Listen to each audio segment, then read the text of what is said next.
Fala aí, galera, paz! Nós estamos aqui em mais um dos nossos episódios do podcast Vertical. Nós estamos aqui com um amigo, né? Um grande amigo meu. Vou deixar tu se apresentar. Pode ficar à vontade para se apresentar. Fala, galera, beleza? Meu nome é Josafá, sou pastor, sou pai de 3 filhos, esposo da Gláucia, amigo do Eli Everton e amigo da galera que tá aqui. Isso aí. Ô, Josafá, pra gente é uma honra, tá? Ter o senhor aqui no senhor, não, eu tô me sentindo velho já. Pô. Não, é porque não tem como esconder isso aí, não. A gente não tá vendo no cabelo assim da careca, mas a barba já tá revelando. Eita, nós. Aqui, muito obrigado, cara, por aceitar, tá? A gente tá debaixo de um tema hoje e o tema é um pouco interessante. Meu pai é pastor. E daí? Por que desse tema, Josafá? Então, Eli Everton, eu sou filho de líder, não é só questão do pastor. Eu sou filho de líder de departamento da igreja, sou filho de líder de ciclo de oração. Hoje eu sou um pastor, sou pai de 3 filhos e fui líder de jovens.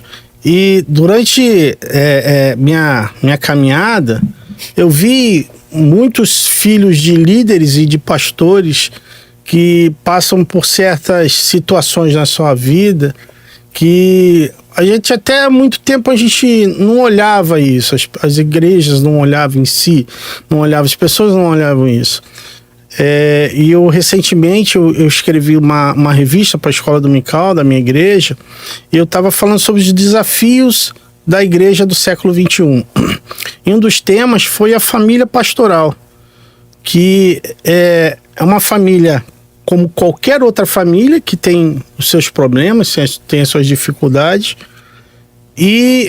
mas muitas das vezes carrega uma carga muito grande por ser pastores, líderes, estar na frente de um trabalho, à frente de um departamento, e já tem o pai, a mãe, a figura que levam aquela carga muito grande.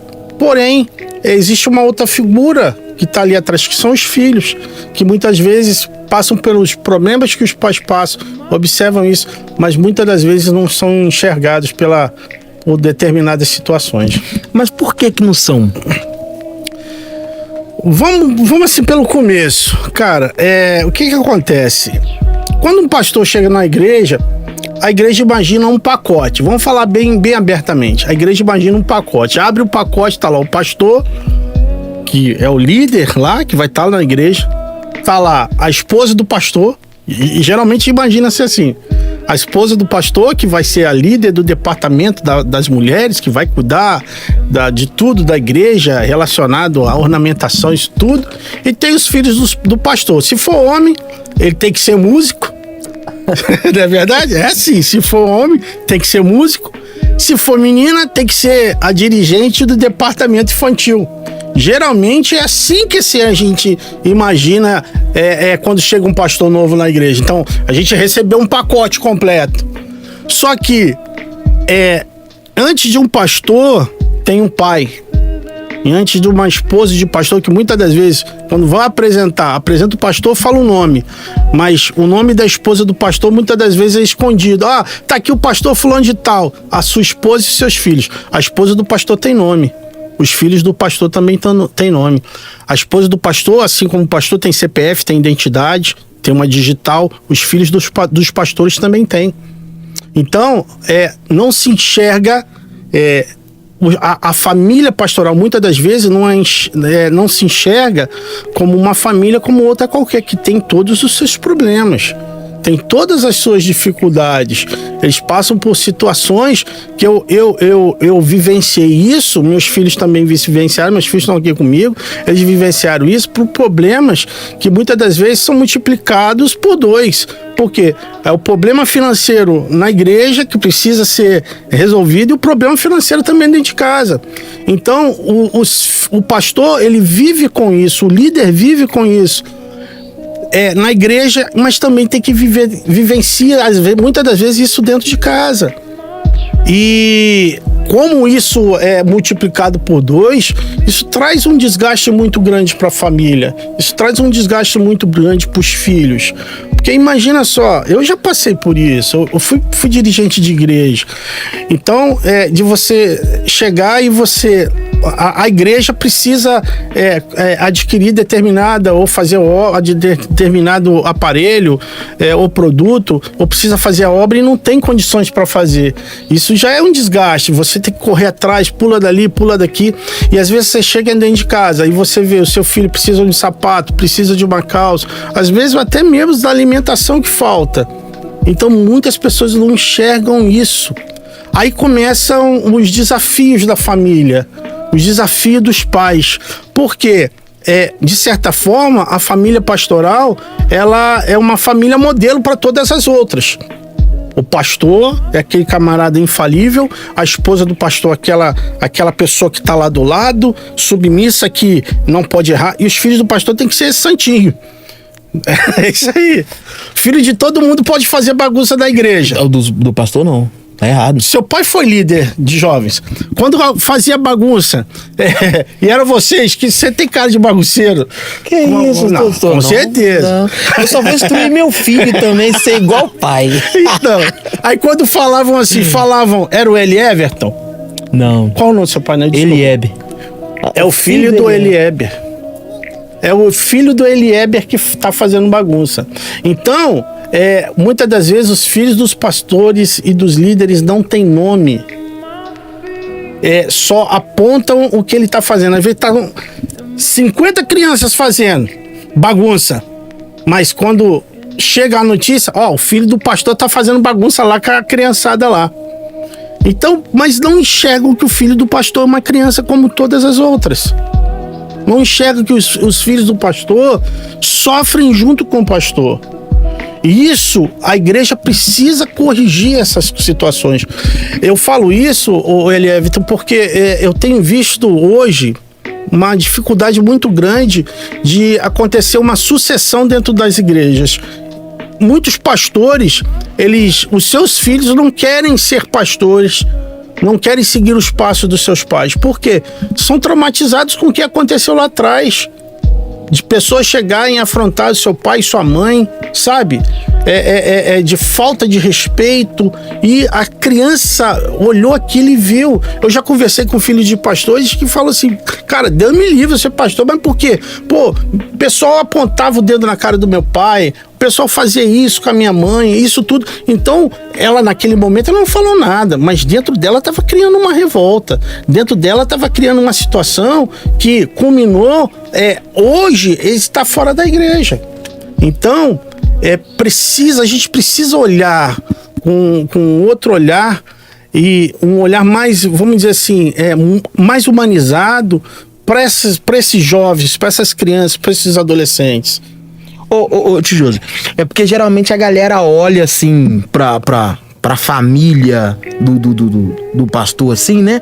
Os líderes da congregação como uma família que não pode errar de jeito nenhum. Exatamente. Entendeu? Não pode falhar em hipótese alguma. Porque eles olham assim e falam assim, poxa, se o meu pastor, se a esposa dele tá errando, não aguenta e acaba errando, e eu, que sou liderado?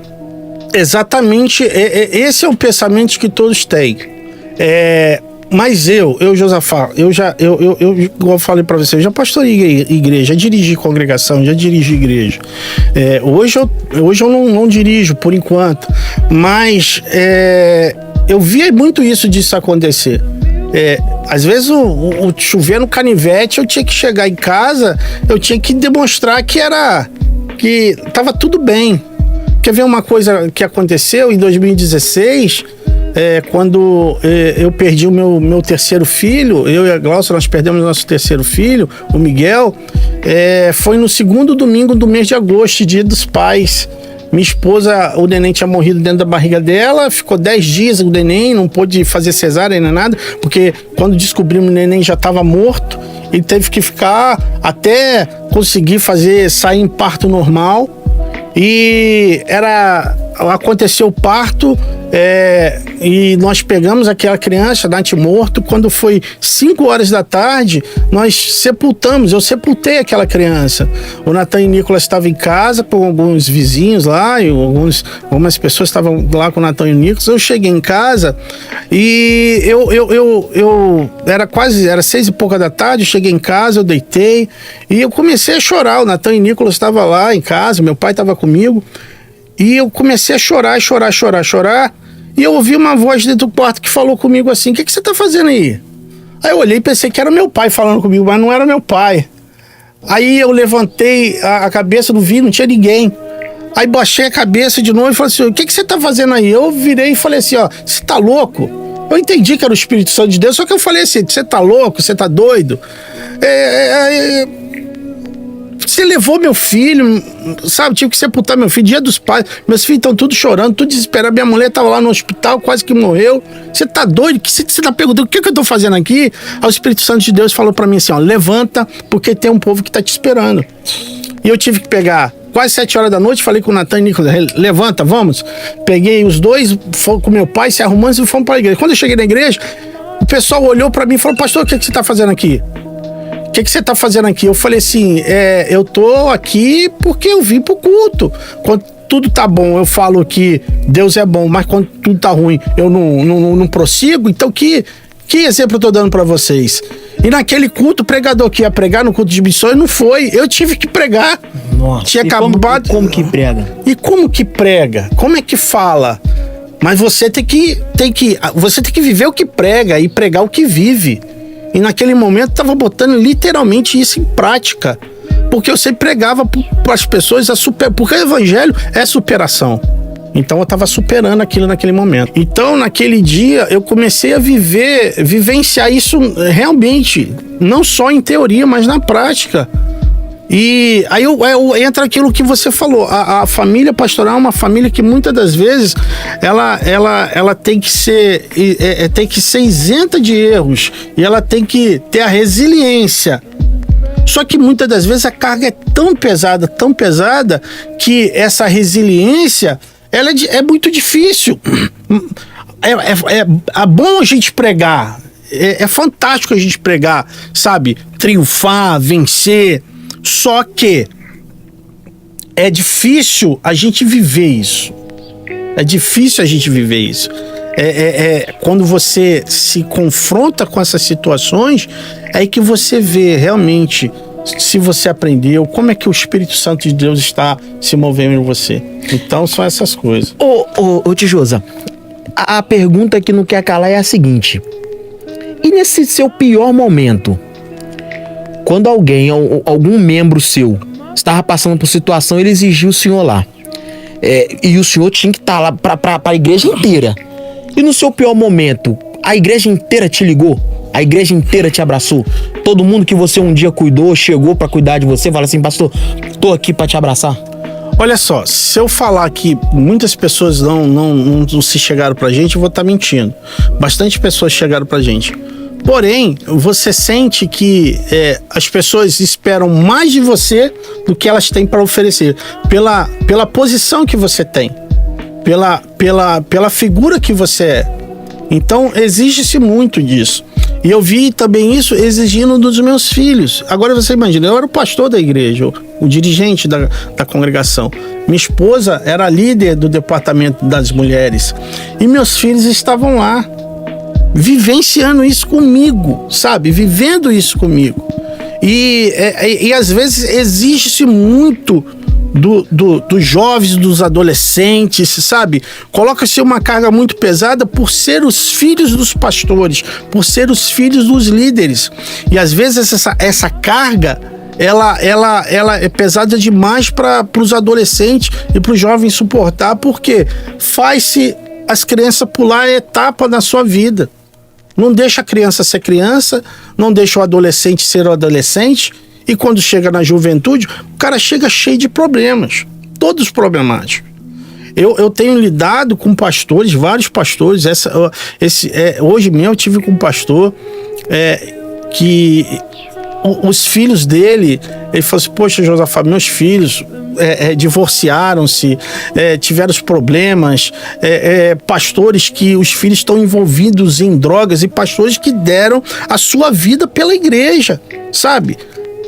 Tiveram seu momento pela igreja. Eu me lembro até de Billy Graham, que seu filho, Frank Graham, ele tem um livro chamado O Filho Rebelde de Billy Graham. Billy Graham é simplesmente o maior pregador de todos os tempos, da era moderna, vamos dizer assim, da era contemporânea, desculpa, mas o maior pregador evangelista. O cara pregou pelo mundo afora. Todos nós ouvimos falar de Billy Graham, mas o seu filho, por um determinado tempo da sua vida, ele desviou da casa do Senhor. Ele saiu fora, ele se desviou totalmente, porque o peso de ser filho de Billy Graham era muito grande. Sabe, eu criei meus filhos, não sou melhor do que ninguém. Um dia, uma pessoa chegou para mim assim: os seus filhos hoje não estão na igreja com você, estão em outra igreja. Eu falei, cara, eu criei os meus filhos para terem a identidade deles, não para eles virem com muleta atrás de mim. Eles vão ser conhecidos até qual idade como os filhos do Josafá? Hoje, você conhece meus filhos. Todo mundo fala, o Natan e o Nicolas. Por quê? Eu fiz o meu coração e eu recebi uma vez uma palavra, uma pregação do pastor Jorge Linhares, que eu me lembro muito bem, e falou assim: os seus filhos serão maiores do que você. E eu fiz disso uma verdade na minha vida.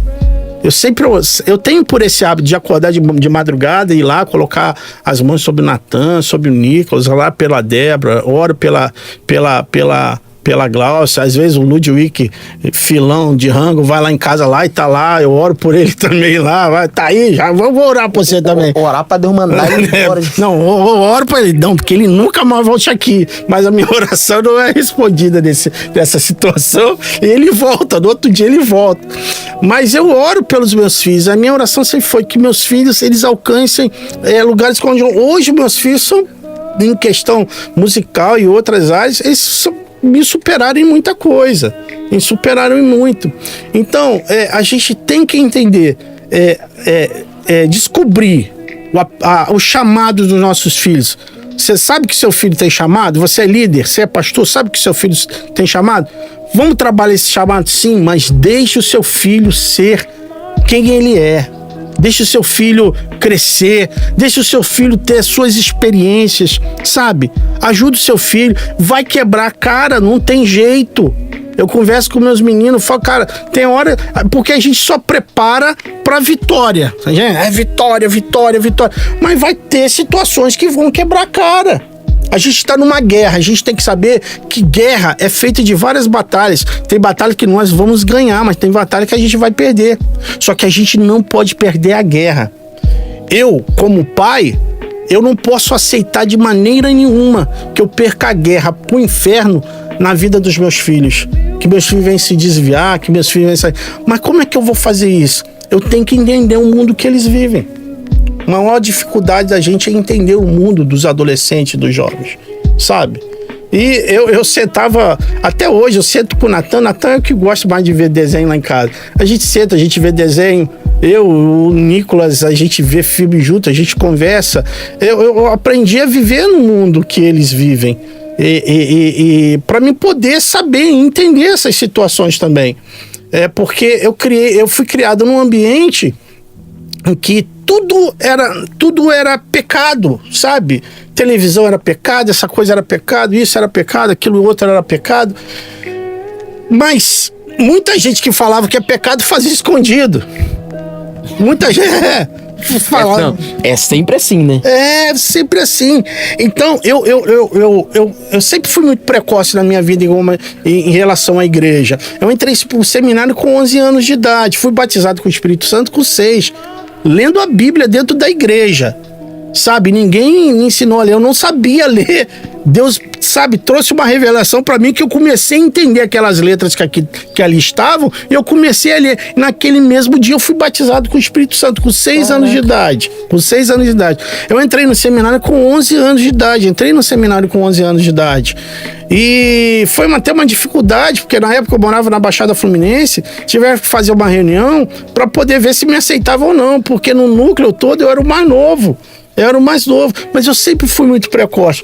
E isso, pra mim, gerou uma certa... É muito agradável, sim, mas isso me gerou uma certa dificuldade, porque as pessoas falavam assim, o pastorzinho. E por muito cedo eu fui proibido de usar calça comprida. Imagina, um jovem de usar bermuda, um adolescente de 11 anos. Eu já não usava bermuda, já não usava blusa de manga. Eu parei de jogar futebol, por isso que eu sou um pereba hoje jogando futebol. Não sei nada, ninguém me chama mais. E o Natan puxou isso de mim, graças a Deus.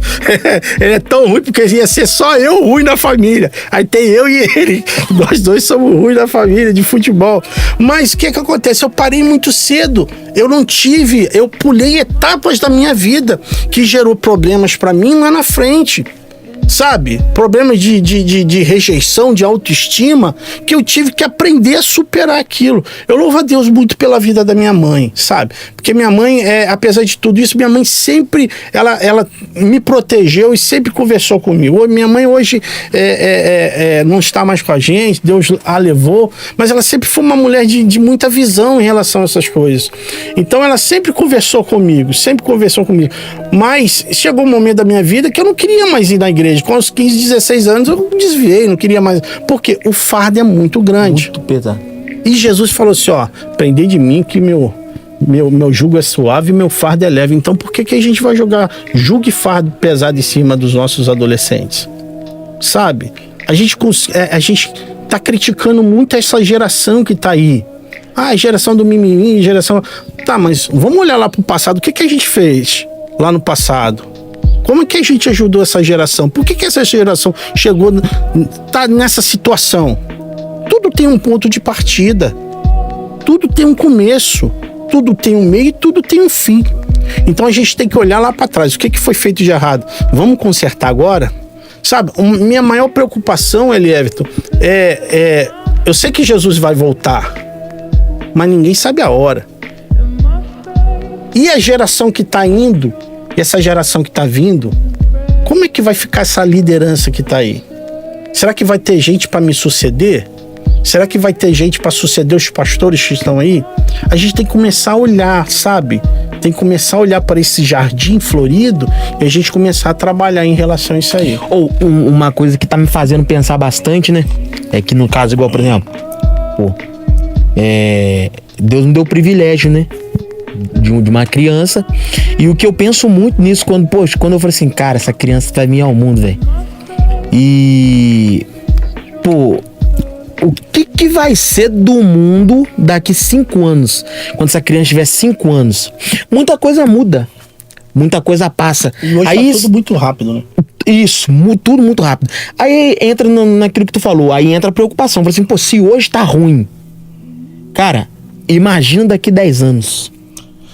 E a gente precisa trabalhar e procurar trabalhar com esses jovens, com esses adolescentes. E a gente precisa olhar muito essa questão. Por isso que em relação a isso aí, meu pai é pastor, e daí? Filho de pastor não é pastorzinho, sabe? Não vem pelo DNA. Tem filho de pastor que tem chamado pastoral, mas tem filho de pastor que não tem. E eu já vi muito isso acontecer. O camarada não tem o chamado de pastor, mas porque o pai é pastor, vão impugná-lo de ser pastor. É por incisão. Então, seu pai é pastor, você tem que ser pastor também. Olha, seu pai foi líder de jovens, mas às vezes você não tem o chamado. Você tem um outro chamado. Você primeiro tem que aprender a descobrir e identificar a personalidade de cada um dos seus filhos, sabe? Eu conheço a personalidade dos meus filhos.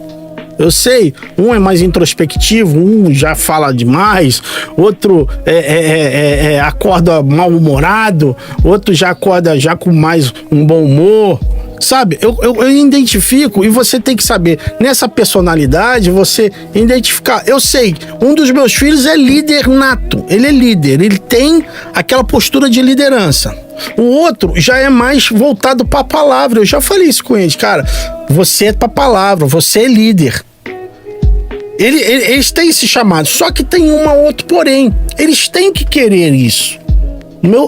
Eu não posso impor, ser impositivo. Ó, você tem que se chamar de líder, você vai ser líder, ponto, acabou. E isso que aconteceu muitas vezes lá no passado. E acontece às vezes até hoje, vamos dizer assim. E aquela imposição, impositivo, chegavam já para mim, mas o seu pai é líder. Você tem que ser... Já falaram isso pra mim, eu era criança. Você vai ter que ser líder também. Não, isso aí também já falaram muito pra mim. Então é uma verdade que você... Eu conversava muito converso muito com jovens, conversei muito com filhos de pastores eu já ouvi filhos de pastores falar assim, Deus me livre de ser pastor. Eu falei, por quê? Não, meu pai não tem tempo pra mim. Não tem tempo, porque filho de pastor, muitas das vezes, convive com um pai que precisa entender que ele não é só um pastor, não, ele é um pai. Ele não convive com um pai, né? Não, isso, convive com um pastor. Ele convive com um pastor. Não, eu sou pastor aqui na igreja e tem que ser pastor dentro de casa. Mas e o pai, como é que fica? É aquela questão do pai. Eu conversei com o pastor esses dias, ele falou assim, Josafá, tem 35 anos que eu de pastorado, que eu dirijo igreja, e eu nunca tirei um momento pra passear com meus filhos. Ele esse dia saiu, ficou 10 dias com os filhos dele, passeando, depois de 35 anos, sabe? Se eu ouvi um pastor falar isso, ele fala, Josafá, agora que eu tô aprendendo a viver. E só que os filhos dele, um filho dele tá nas drogas, outro filho dele tá... Todos estão fora da igreja. Não podia ter prevenido isso antes? Acha que, muitas das vezes, eu tô falando isso porque eu já fiz isso. A gente acha que, se eu não for na igreja hoje, a igreja não funciona, eu tenho que estar lá. É 24 horas. Segunda, terça, quarta, quinta, sexta, sábado, domingo. Segunda, terça, e vai. E o tempo pra família. Então, isso aí é um agravante muito grande. Porque o camarada se doa inteiro pra igreja e esquece e da perde família. A família ali. Aí depois eu falo assim, mas o diabo que... Eu ouvi uma história um tempo atrás, eu li de um pastor que foi para uma cidade e fez um lindo trabalho na igreja, sabe? Pegou uma igreja pequena e cresceu a igreja, Deus abençoou a igreja cresceu de uma forma fantástica. E ele pegou e reuniu a igreja estava lotada num dia, e ele falou assim, olha, eu estou aqui há tantos anos e eu já visitei todas as famílias aqui. Quero saber qual família que eu deixei de dar atenção, por favor, se coloque de pé. Ficou de pé a esposa e seus 2 filhos. Sabe? Não, aí é a cara do cara. Vai lá embaixo. Não, ele tem que cavar um buraco. Aí muitas pessoas querem construir impérios, querem construir, sabe, reinos. E a Bíblia fala assim, olha, que adianta o homem ganhar o mundo inteiro e perder a sua alma? O que eu entendo desse versículo? A alma é o centro das minhas emoções, onde eu penso, onde eu sinto, sabe? Onde eu sinto amor, onde eu processo os meus pensamentos, onde eu consigo colocar o meu amor e externar através do meu corpo para as pessoas que estão em volta, sabe? Ali é o centro. Então, o que eu entendo desse versículo? Eu entendo que o que adianta um homem querer construir palácios, querer construir impérios, ganhar muitas almas, mas perder o mais importante, a alma, o seu amor, a sua família.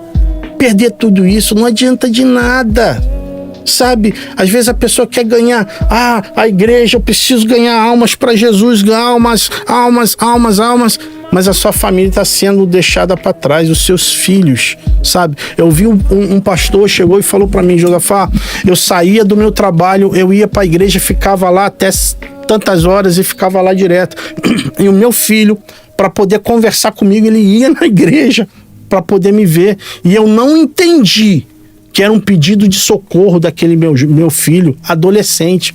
Hoje, aquele menino tá fora da igreja, que é nada com Jesus. Todo traumatizado.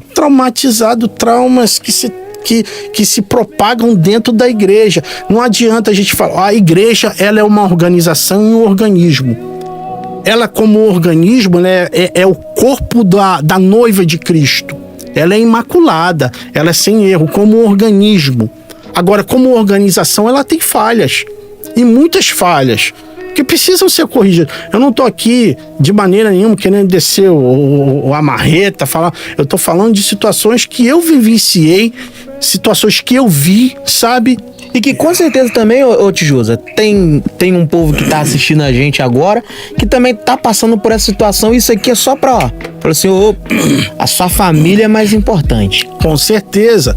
E eu tô falando de uma forma geral, abrangente, mas com uma visão focada muito da questão dos filhos dos líderes, que passam por muitas situações de dificuldade e de privações. Não deixam a criança ser criança, não deixam o adolescente ser adolescente, sabe? Aí começam os conflitos. Eu falo isso porque muitas das vezes, eu coloquei uma carga muito pesada em cima dos meus filhos. Mas isso aí geralmente também é por quê? Pra não envergonhar você. Exatamente. Aí você falou uma coisa assim fantástica, que não é pelas crianças, mas é pela visão do pastor. Aí é por isso que o fardo vai sobre eles, porque, cara, tem alguém acima de mim que se vê os meus filhos fazendo isso aí, eles não vão puxar a atenção deles. Vai falar assim, pô, olha lá, ó, seus filhos lá. Aí pra não envergonhar você fala assim, ó, você é filho. Muitas vezes eu vejo que isso que acontece, porque eu já fui muito repreendido também por causa disso. Na época de, eu virava a congregação assim de cabeça pra baixo, e quando eu era repreendido, era por causa disso. E já cansaram de eu falar comigo. Falei assim, você tá envergonhando seu pai. Nossa. Meu pai lá no púlpito. Entendeu? E esqueceram que você era alguém. Entendeu? E você era uma criança, pessoa, véio. Uma criança. Entendeu? E eu fazia bagunça. Mas tá, e por eu fazer bagunça ali, aí vão colocar um fardo só porque meu pai tá lá em cima? É complicado, não é verdade? É porque, igual eu falei pra você aqui agora, enxergavam só a figura do pai, mas a figura do filho, aquele que tava fazendo bagunça, não enxergava que ali tava uma criança. Existia muita, não sei se aqui tinha, mas na minha época de criança tinha muitas das vezes nas igrejas tinha casa do zelador, não sei se por aqui tinha. E às vezes as irmãs chegavam lá na Baixada, tinha oração à tarde, e as irmãs chegavam na oração à tarde, e muitas vezes o filho do zelador tava no quintal soltando pipa, só de bermudinha, soltando pipa, sem camisa, com os colegas, tudo, e as irmãs falavam, esses meninos estão endemoniados. Mas não é que os meninos estavam endemoniados. Ali era o quintal deles. Mas era a igreja. Era o quintal da igreja? Era, mas era o quintal da criança. Ele morava atrás da casa, onde que ele ia brincar.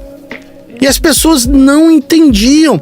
Gente, quantos pastores perderam os seus ministérios por causa de um vacilo do seu filho? Por causa de um vacilo do seu filho. Por quê? Justamente isso que você falou. É a figura do pai. Mas ali tem um jovem, ali tem um adolescente. Se o filho de qualquer membro namora com uma menina e termina, tá tudo bem. Mas se é o filho do pastor da igreja, rapaz, é o filho do pastor, o pastor não sabe ensinar os filhos, não. O filho tá pegando geral, certo? Esse filho do pastor, e é assim que tem vindo isso por muito tempo. Eu vejo seminário para pastores, seminário para casais, seminário para esposas de pastores, mas eu tenho visto pouco cuidado com os filhos dos pastores, os filhos de líderes, que são alvos. Aí a Bíblia fala assim, fira o pastor e as ovelhas se dispersarão. Mas ele tem ferido principal. Olha bem, faz uma análise de todas as histórias que você tem visto, vê, muitas das vezes a ferida começa na família, nos filhos, começa na esposa, para poder atingir o pastor. Uma vez aconteceu na igreja, pegaram e colocaram meus filhos lá no Facebook, detonando os meninos, sabe? Aquilo me criou uma revolta, uma tristeza muito grande. Não conseguiram me atingir. Não tinham conseguido atingir minha esposa, foram nos meus filhos. Mas ali me atingiram. Ali me atingiram. Esqueceram que ali tinham pessoas, sabe? Eram adolescentes, sim, mas eram pessoas que têm sentimentos. Acho que muitas das vezes as pessoas acham assim, filho de pastor não tem sentimento, mãe de pastor não tem sentimento, pastor tem que engolir tudo, e por aí vai. E não é bem assim. Não é bem assim que as coisas funcionam. Eu amo os meus filhos de paixão, cara. Eu amo meus filhos de paixão. E os filhos do pastor têm obrigação de ser exemplo em tudo? Não. Por que não? Porque são pessoas são falhas. Pessoas têm suas dificuldades, têm os seus problemas. A gente não pode jogar a carga das frustrações de outros em cima de filhos de pastores. Não pode, de maneira nenhuma. Meu filho, ele tem que ser... igual eu falei, eu ensinei meus filhos a crescerem e ter identidade própria. É isso que a gente tem que fazer. Criar as crianças, os filhos de pastores, eles têm que ter a sua identidade própria. Ele tem que se descobrir dentro da igreja. Olha, o que Deus quer pra mim? Não é o que meu pai quer, não é que a igreja quer. Não, é o que Deus quer pra mim. E ali ele trabalhar, e ali ele correr atrás. Tijosa, o que acontece hoje é que o povo tá querendo moldar uma geração na visão antiga. Por exemplo, o sacerdote, o filho que nasce tem que ser também. O pai é profeta, o filho que nasce tem que ser profeta também. Hoje, o pai é pastor, o filho nasceu tem que ser pastor. Nasceu a filha tem que ser missionária. Tudo que a gente conversou aqui resume na mesma situação. A pessoa hoje pula o processo e se desvia lá na frente. Exatamente. Por ser crente hoje, quando criança, é desviado lá na frente por não ser criança hoje. Mas o que acontece? Vamos usar uma metáfora de uma construção? O que você tem que fazer primeiro numa construção? A base tem que ser sólida. Por quê? Se você não tiver uma base sólida, quando você vai colocando as lajotas, quando você vai colocando o peso em cima, ela não vai aguentar, vai ruir. É isso que aconteceu. Não se criou uma base para essa criança que hoje se desviou, não se criou uma base, não se criou um alicerce. E quando foi colocando os pesos, aquilo ali ruiu, aquilo ali foi embora. Gente, temos que trabalhar na maturidade espiritual. Eu conheço pessoas que estão 30, 40 anos na igreja, mas não adquiriram uma maturidade espiritual. E isso aí também, Tijosa, é o seguinte, pode ter certeza também que essa pessoa que aos 5 anos de idade ali já colocou um terno na criança ali, a criança já teve que ir igual o pai pra igreja ali, porque os pais querem, aí já tem que falar igual o pai, tem que ser chamado como um mini pastor ali, quando crescer, tiver filho, vai fazer a mesma coisa. Isso aí já começa. O Natan e o Nicolas, quando eles eram menores, o Nicolas e o Natan, eles pediram: pai, eu quero um terno, mas foi deles, eu quero um terninho. Cada um tinha um terninho. Tinha um terninho preto, que eles iam pra igreja com aquele terninho preto. Mas foi a iniciativa deles, não fui eu que impus pra eles poderem. E assim, não, eu quero, e a gente foi lá, não, beleza, comprou e demos pra ele. Então o que acontece? A gente não pode, igual eu tô falando, ministerialmente falando, a gente não pode impor. A gente impor, porque traz uma revolta. A gente tem que descobrir a aptidão e trabalhar nisso aí, sabe? Como pai, eu dou a disciplina, eu disciplino, eu converso, já botei muito de castigo, já dei umas palmadas também, não vou mentir aqui, quando era menor. Pode bater mais quando chegar em casa. Pode bater, chegar. Então, o que acontece? Como pai, a gente dá disciplina, a gente dá educação, mas como pastor, eu aprendi a descobrir o chamado dos meus filhos, sabe? Eu sempre orei por eles. Eu me lembro quando a Glaucia estava grávida do Natan, eu colocava as mãos sobre a cabeça da Glaucia, orava, botava as mãos sobre a barriga da Glaucia e orava, sabe? E falava: Senhor, vai ser uma bênção e vai ser músico. E o Nicolas também é a mesma coisa. Hoje, graças a Deus, é bênção na minha vida e é músico, assim como o Nicolas também. Todos os dois. Eu profetizei isso na vida dos meus filhos. E trabalhei isso, investi nisso daí. E não tem aquela imposição. Você tem que fazer, não. É algo natural, é da natureza deles. Eu sei que o chamado de Deus na vida deles vai se cumprir um dia, só que eu não posso obrigá-los a, nesse exato momento, não, você vai fazer. Não posso fazer isso. Muitos levam cargo. Tá o Léo aqui, o Léo tá ali atrás da câmera, e eu tenho quase certeza que ele já recebeu, já foi intimidado por ser neto de um pastor, né, Léo? Por ser neto, o seu vô era pastor fulano de tal. Então, traz essa carga. Você tem que ser pastor também. E o melhor músico, guitarrista, Fluminense. Socava o dedo na guitarra, nos ouvidos do pai. Não tá nem aí. Não. Então, mas é bênção na casa do Senhor, gente. A gente tem que entender isso, sabe? Porque eu tive a oportunidade de visitar uma instituição para menores infratores. Rapaz, meu coração, até hoje eu lembro disso. Ô tio, ora por mim aí. Minha mãe é dirigente de circo de oração. Meu pai é pastor. Vai no presídio pra você fazer. Eu não preciso ir longe, não. Só abre a porta da minha casa. Você vai numa boca de fumo. Quantos filhos de pastores, de líderes que tem ali? Que estão ali no meio ali? Sabe? Mas foram criados na igreja, gente. Foram criados na igreja desde pequenininho. E o que aconteceu no meio do caminho? Porque essa revolta toda na casa do Senhor. Mas vai ver o que ele vivenciou, o que ele observou, o que ele viu, o que fizeram com ele. O que fizeram com ele. Eu me lembro que teve uma vez que eu saí da igreja e eu falo pra você que eu conheço pouco meus filhos, conheço meus filhos um pouco. E a gente saiu no carro e eu virei pro Natan e falei assim, Natan, ele tava muito calado. Que o Natan parece que engoliu uma vitrola. Fala pra caramba. Eu falei assim, Natan, o que tá acontecendo? Ele falou assim, nada não, pai. Nada não. E o Nicolas calado também não falou nada. Eu falei, o que tá acontecendo? Perguntei pra ele uma vez. Ele falou, nada não. Saímos, fomos lá pra frente. No meio do caminho eu perguntei, o que aconteceu, cara? Ele falou, nada não, pai. Na terceira vez, com o Pedro, eu falei, o que aconteceu? Ele desabou a chorar e falou assim, a irmã fulano de tal me encostou na parede, colocou as mãos na minha garganta e perguntou pra mim. E falou assim, eu vou te matar, por que você não deixou meu filho tocar bateria? Por causa de uma bateria, cara. Enfiou as unhas do pescoço do Natan. Por causa de uma... Hoje a gente ri disso aí, mas na hora me deu uma revolta. Falei, cara, eu vou dar uma voadora nessa irmã, porque ela machucou o meu filho, sabe? E ele segurou a onda.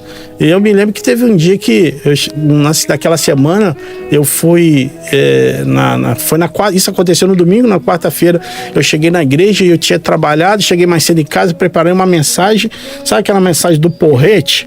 Falei, hoje... Direcionado. Isso só aqui... vai faltar falar nome. Rapaz... Quando chegou na hora, eu falei assim, não, quem vai pregar hoje sou eu.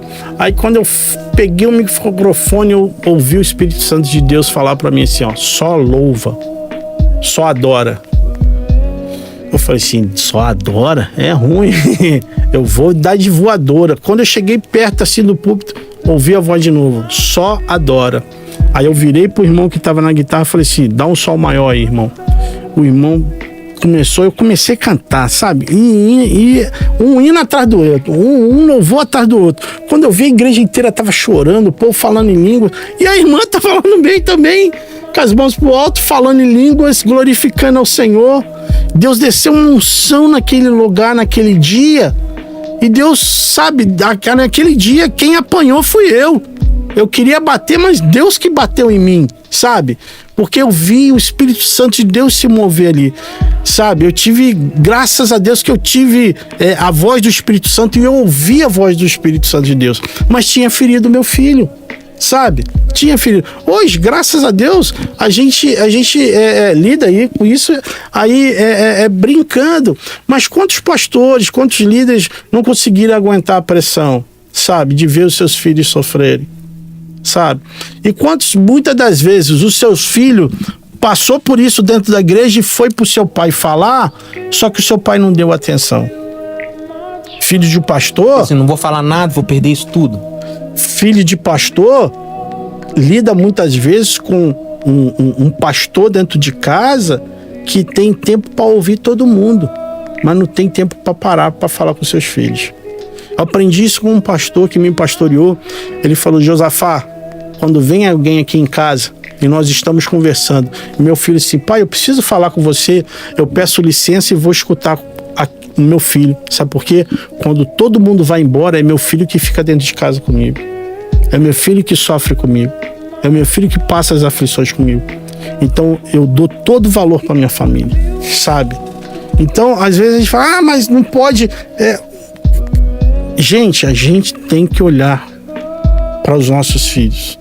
A gente não pode criar um casulo. Não estou falando isso. Eu estou falando que a gente tem que criar um ambiente em que os nossos filhos possam crescer, sabe? Em sabedoria, em conhecimento e também conhecendo a Deus. Josafá, a gente vai chegar ao final agora. Desde já eu quero te agradecer. Olha só, se o mundo inteiro fosse uma igreja e você é o único pastor dela, qual o conselho que você daria para essa igreja? Se o mundo inteiro fosse uma igreja e eu fosse o único pastor dela, o que eu falaria é o seguinte: comece da sua casa, comece da sua família. Dê mais atenção aos seus filhos, ouça a sua esposa, ouça os seus filhos. Ganhe primeiro a sua família. Aí sim você começa a mudar a história de todas as outras pessoas. Testemunho vale muito mais que palavras. Maneiro. Galera, a gente vai ficando por aqui e você está incumbido da responsabilidade de compartilhar isso aqui com a sua avó, tá ok? Eu sempre falo isso, que se chegar uma coroa anciã, fala assim, eu quero assistir o podcast Vertical, a gente tá num patamar bem elevado pela glória de Deus. Amém. Ó, eu quero que você vá lá agora. Você não provou, né? Não, comi. Não, come outro então. Chique demais, tá aqui. Esse aqui é o melhor que tem, tá? Salgados Rocha, entra lá, entra em contato lá, tá ok? Tem algo preparado pra você lá. Deus te abençoe no nome de Jesus. Amém.